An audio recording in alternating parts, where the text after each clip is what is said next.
Hello, Amy, and welcome to the podcast, The AT Collective. Thank you for having me. I'm really excited to have Amy Bjornson with us from Sunrise Medical. And Amy, can you tell us a bit about who you are and what role you work in? Sure. I'll tell you what I do now, and then sort of we'll take a step back into what I've done in the past. Sunrise Medical is a manufacturer of wheelchairs, cushions, backrests, headrests, all sorts of AT. And I currently serve as their clinical director. So I have a clinical hub team underneath me that our job is really to help people with the assessment process to decide what type of wheelchairs to maybe trial and what wheelchairs not to try. I also have a marketing function.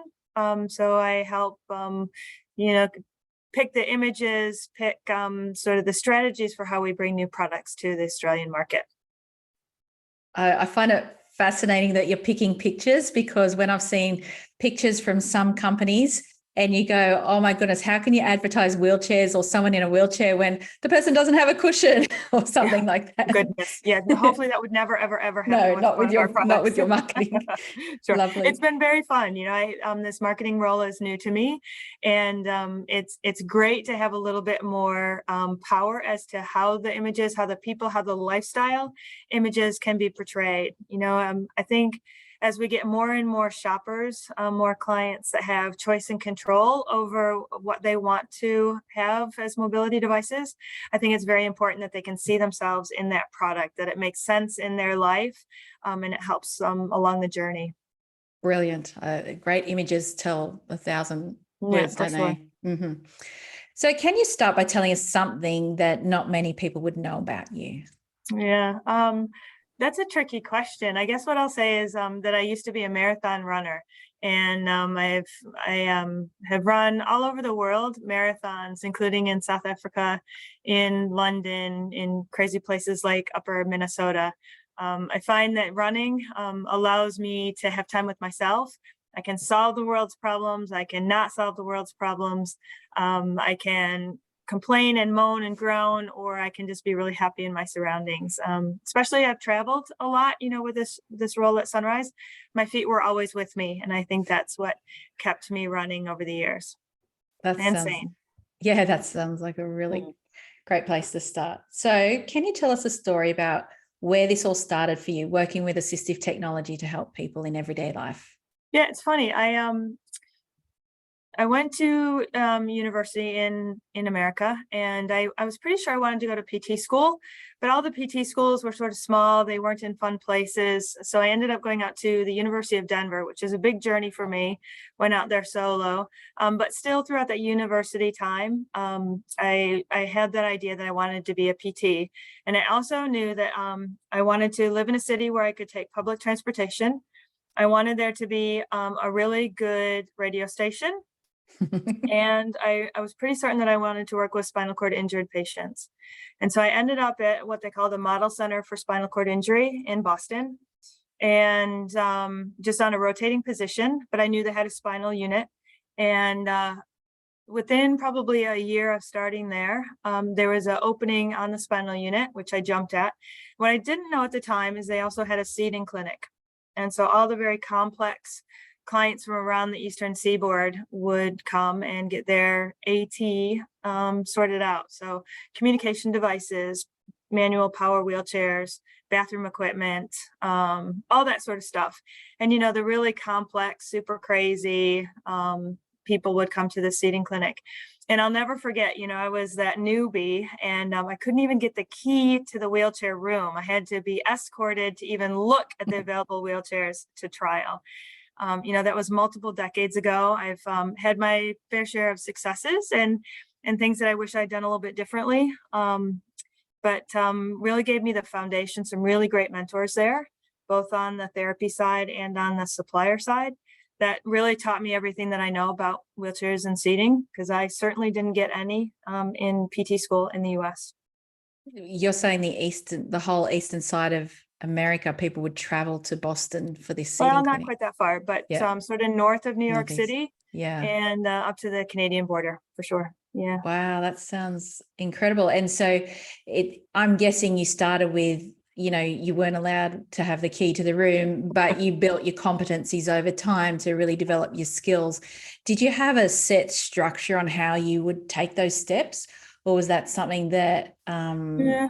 based on your I experience? think it was more organic. I've always been sort of at the right place at the right time, I think, and maybe jumped at the opportunities as they presented themselves. But I was sort of in that rotating position, and they knew that they needed somebody else in the seating clinic to assist. But then that longstanding therapist actually became pregnant, and they needed somebody a little bit quicker. So all of a sudden, I was just her pupil and completely under her wings. But there are also a number of suppliers, like the suppliers that we'd have here, that very much took me under their wings, and helped me along the way. So, in retrospect, it was a quick process, but I also just had tons of mentors that were helping me all the way along.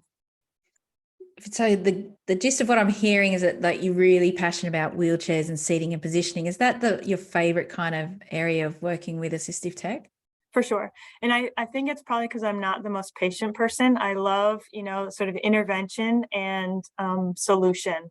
And especially working with spinal injuries or brain injured clients, like we mostly had there in the therapy unit. These people came to us broken, right? I didn't know them before. I think it would be very different if I had known them before. But, these people came and we could offer them suggestions and solutions and technology that could get their life back on track. And I definitely feel that that's what wheelchairs and seating are. They're absolutely an enabler of people getting out there and being able to do what they want. There's obviously a good tool. You have to pick the right wheelchair, the right tool for the job. But, I feel like that's what I've done throughout my career is I've enabled people to make good decisions about what technology will work for them. I'm a physio. I'm a little bit bossy. I'm a little bit opinionated, but I really think that if you give people information about what can assist them, you sort of walk them through that process about what the future might hold, and also allow them to trial that equipment in a successful arena, that they're likely to get a good outcome. Yeah, for sure. So you have touched on the fact that you are a physio by background. And can you just help me understand how the OTs and the physios would work in that respect? Obviously, you mentioned AAC as well, so there would have been speechies involved as well. Is there much of a difference in the way the role is managed? And I know physios can do wheelchairs in Australia too. I understand that. I was just wondering, what's your perspective coming from someone into Australia about how AT kind of works? Yeah, I was surprised that it's the majority of OTs that do the seating and wheelchair prescription here. In the US, it depends on where you are. I think some centers divide it down the middle. OTs do power, physios will do manual, or physios will do the mobility, and OTs will do the bath safety and sort of the home sort of AT. But to a large extent, I also think it's who took the ball and ran with it first. So sort of historical. I think it should be a collaboration for sure. Physios and OTs both bring different things into this assessment process. I think maybe some OTs are a little bit timid or less confident in their body handling skills, and maybe even supine mat assessment skills. So we can work together. But I'm very glad that as a physio, I had the opportunity to take those sort of skills on, for sure. Yeah, I think the best assessments are multidisciplinary, aren't they? Anyway, especially as you're getting complex and creative, you need different perspectives. Yeah, for sure. And a couple different set of eyeballs. Some, you've got experiences that you bring into the mix. It only helps. For sure. And when you're spending more than a car, it's worth taking the time to do it right. Yeah, for sure. So why do you do what you do? What's your why? Yeah, I really think, I was joking before that I'm not the most patient person, and I love that immediate outcome. But there is nothing better than getting somebody a new piece of equipment or adjusting their wheelchair. I shouldn't say equipment. I'm pretty heavy in the mobility space, right? But to get somebody in a seating system and a mobility device that instantaneously, or maybe not even instantaneously, I'm being a bit naive there, but really alters how comfortable they can be, alters how they can interact with their family and their friends in the world, gives them an opportunity to maybe go get a job or participate in whatever they choose to do. I think it's just the greatest thing ever to be able to see somebody make that leap through whatever, seating or a wheelchair. And it's not easy. I often talk during the sessions that we're asking a wheelchair to do everything all day long for the next 5 or 10 years across multiple environments, across all activities, through different sets of cares and tasks. Whereas here I'm wearing my work shoes. I rode my bike to work this morning, so I had my biking shoes on, but I also took a train, and sometimes I take my car. I have all these different methods of moving my body through space. When we only have one wheelchair, there are compromises and considerations, not to mention that it's supposed to last for 5 years. What's the world going to look like? What am I going to look like in 5 years? So I often say that wheelchair prescription is about knocking out, discounting what you shouldn't trial, especially in that first sort of interview or discussion with the client. Okay, let's decide what's not even worth thinking about trialing, so that then you can deduce, okay, these 2 or 3 things might be a good thing to try, and we can see what fits best. Realizing that you have to build in change and growth and accommodation across environments. But I think that's really the key. Anybody that's heard me talk before knows that I have, sort of 2 key sayings. I say, and they're really rhetorical, but what's most important most of the time, and where are the deal breakers? What's the must-haves? And if you can drill down to those questions, again, you're just more likely to have a successful sort of assessment process and a better outcome in the end. Because one product does not meet every need. Yeah. And so there's just going to have to be considerations and ultimately some compromises. I will say that we're very, very fortunate here. We have to be careful about what we maybe complain about. We're very fortunate in how things are funded here. It's, a lot of it would be NDIS. I'll speak to that. NDIS looks at what the client's goals are. It doesn't, just restrict them to in the house sort of mobility. So we're very fortunate, and need to keep that in mind, as we're moving along. And something that I think that I hear you saying is the wheelchair, like as the enabler, is just like the shoes. It's the thing that lets the person shine, not that the wheelchair is the focus. The focus is always the person, and trying to help them to become and be who they need to be. For sure. A wheelchair is a person's tool. It's their ability to interact in the world, to move around in the world, to get out of bed, to eat. And, we each have, we use different tools for different tasks, for sure. Perfect. So what are some of your greatest achievements and that you're most proud of in your career in working with AT?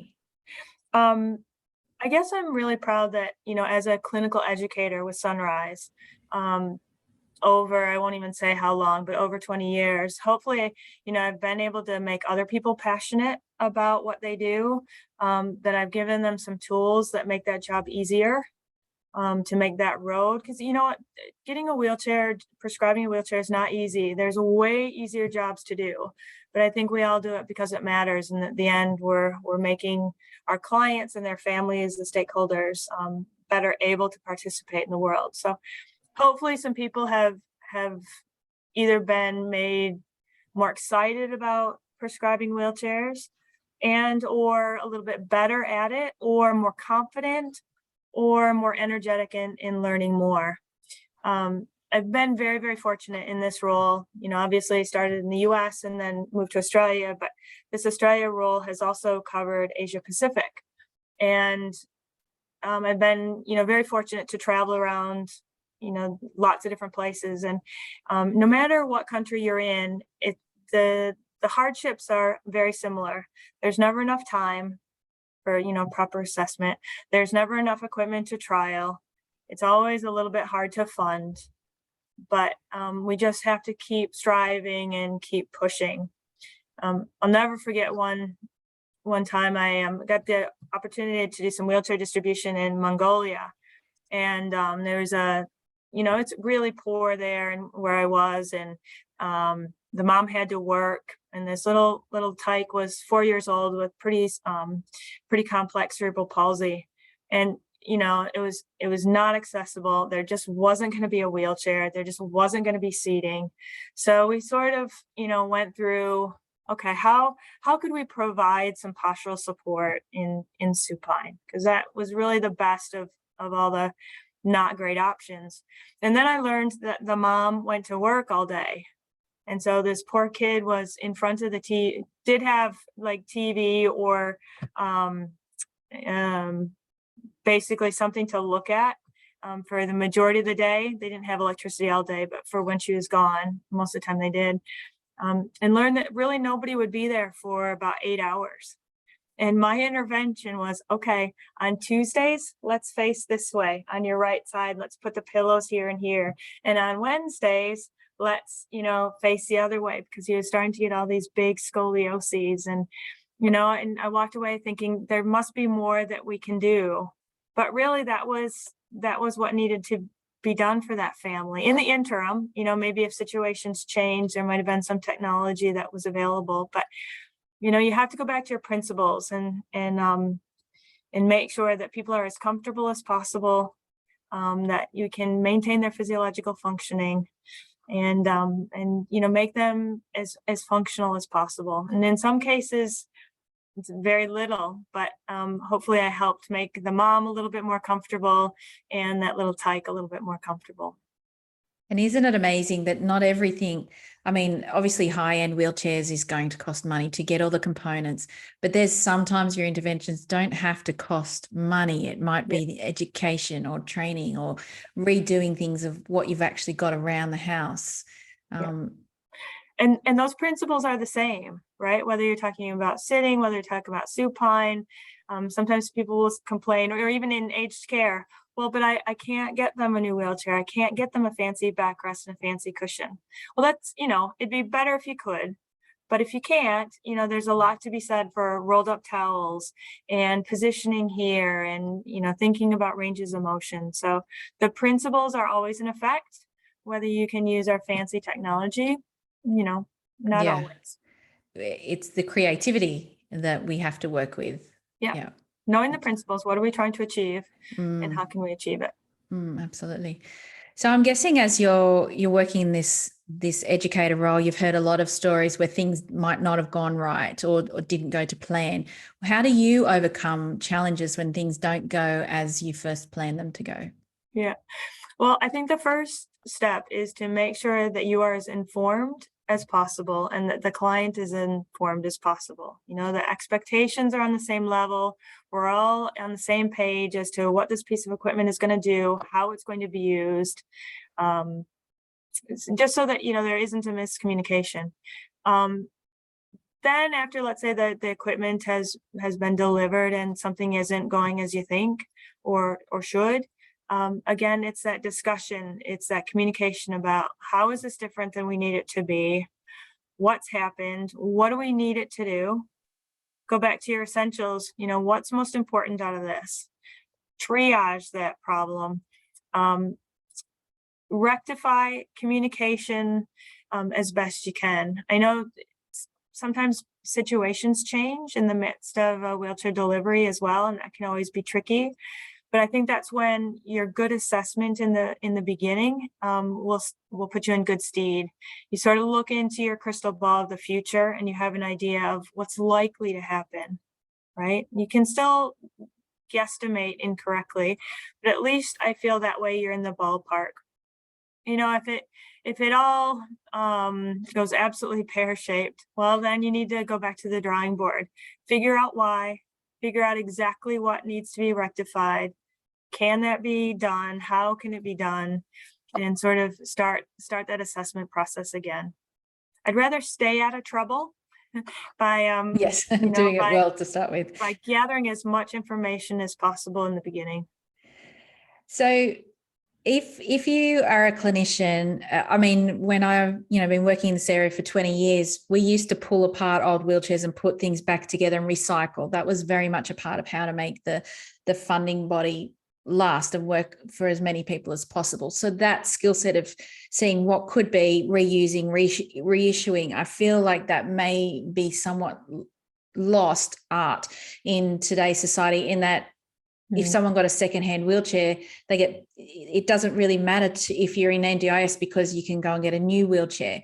So I'm guessing that there's probably some therapists out there who may have found themselves in a spot where they go, it hasn't worked.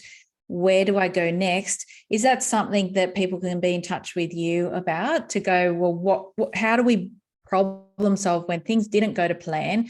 Yes, we did the best assessment we could. Circumstances have changed. Who do you go to when you go, I've asked my circle, where next? Yeah, I guess let me back up a little bit.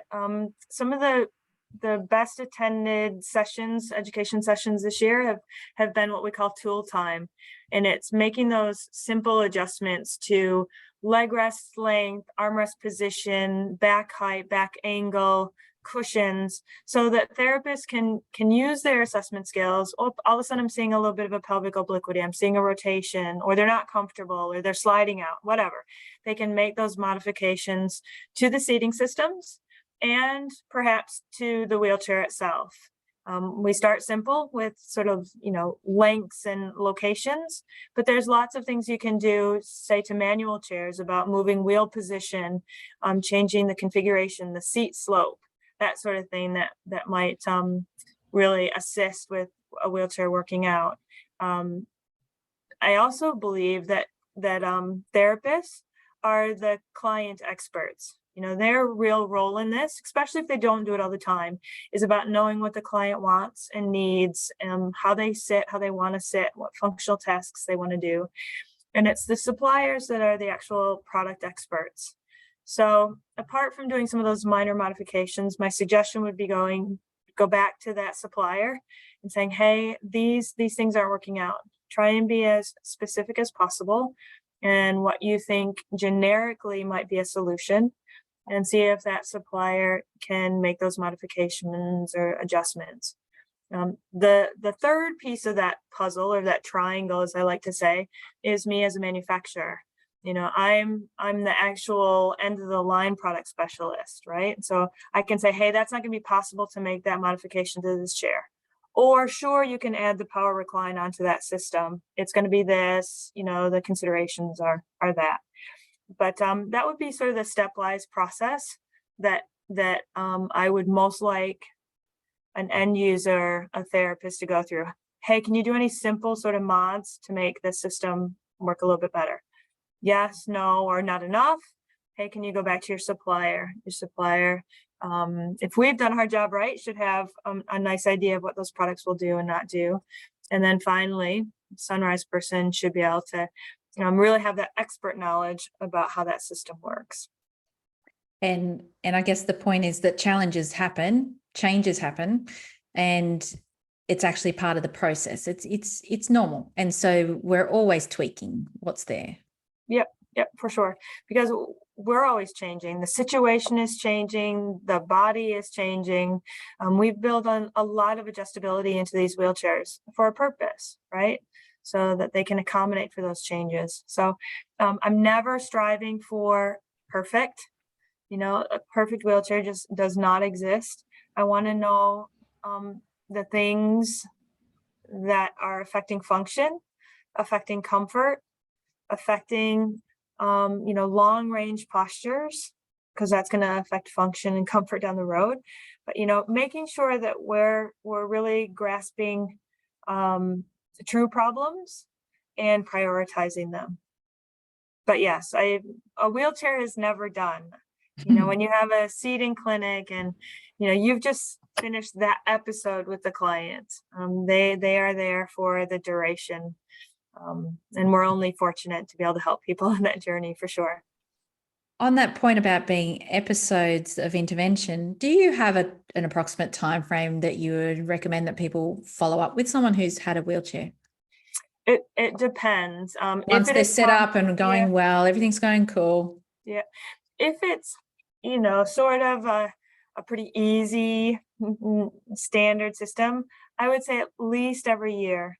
If it's more complex than that, every 6 months. When I was doing the seating clinic in Boston, anybody that had a more complex seating system, we'd really try and have them contact us, either with an in-place visit or a virtual visit every 6 months.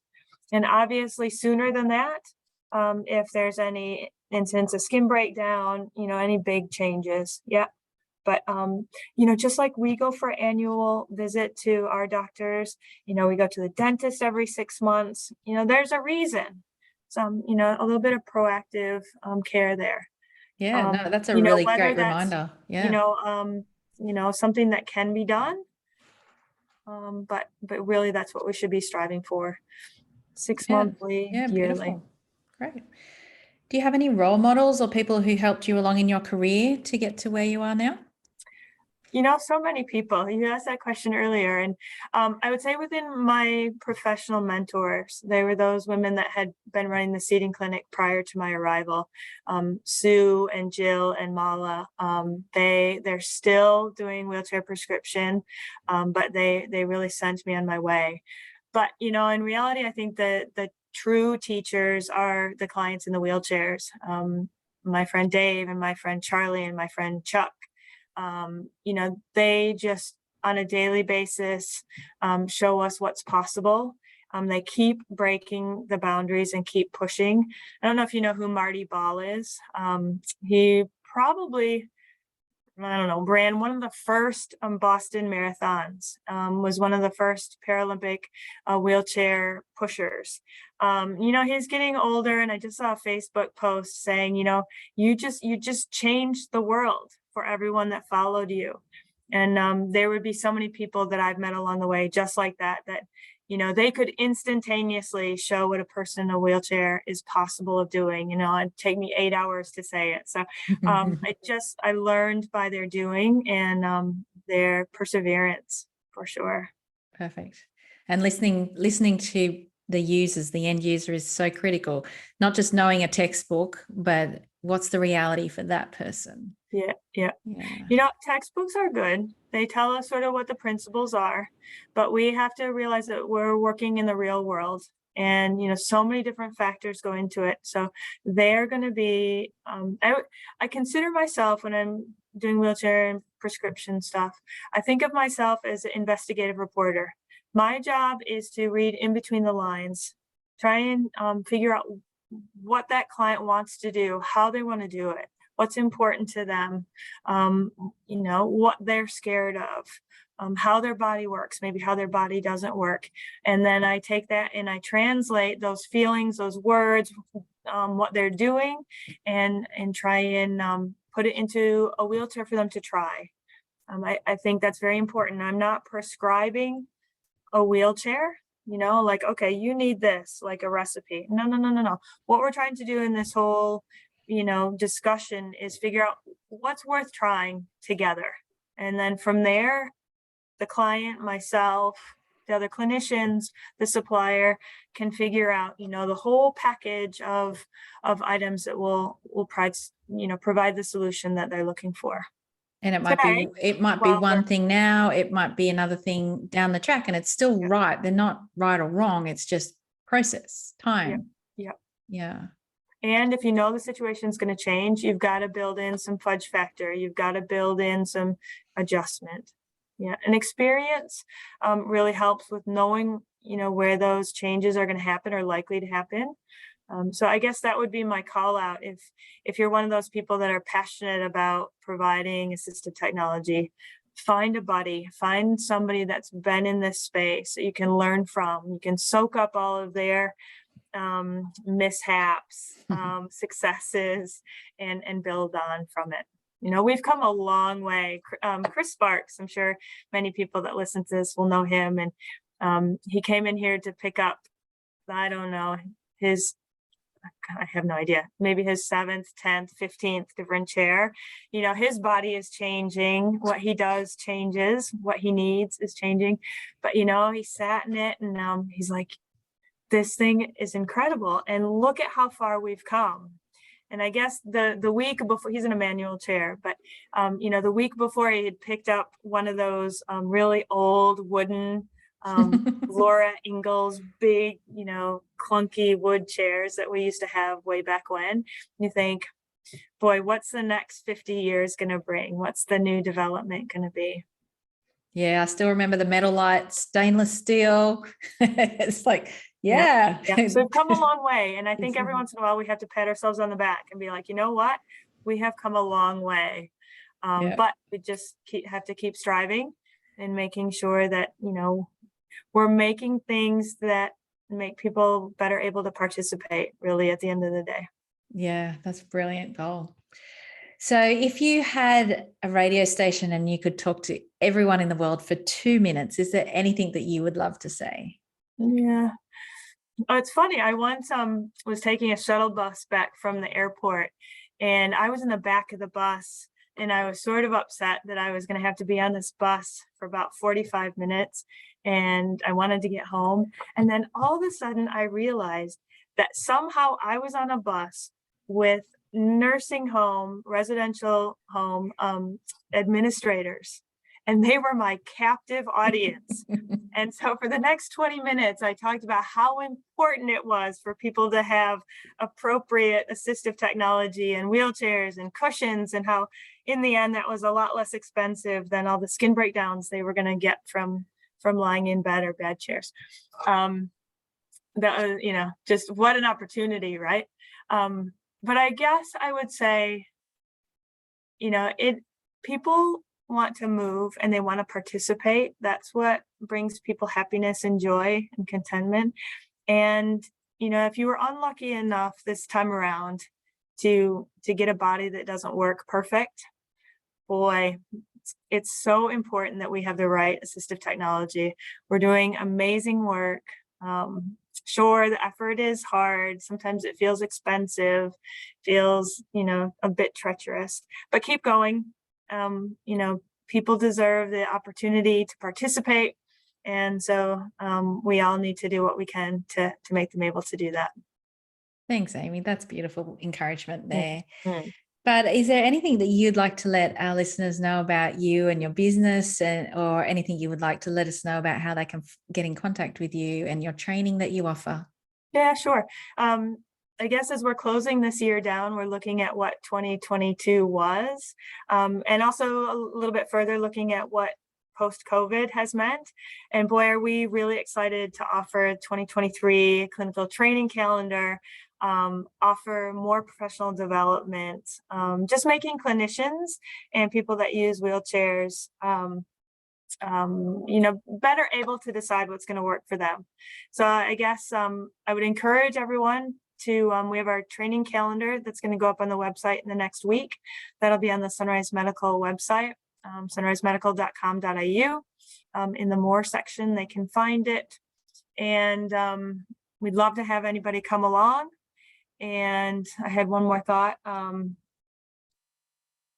guess if there's particular, things that you'd love to see Sunrise Medical do in the training space, just reach out. My email address, I imagine, can be put onto the podcast, and just reach out. We're happy to assist, whether you're a clinician, family member, a client.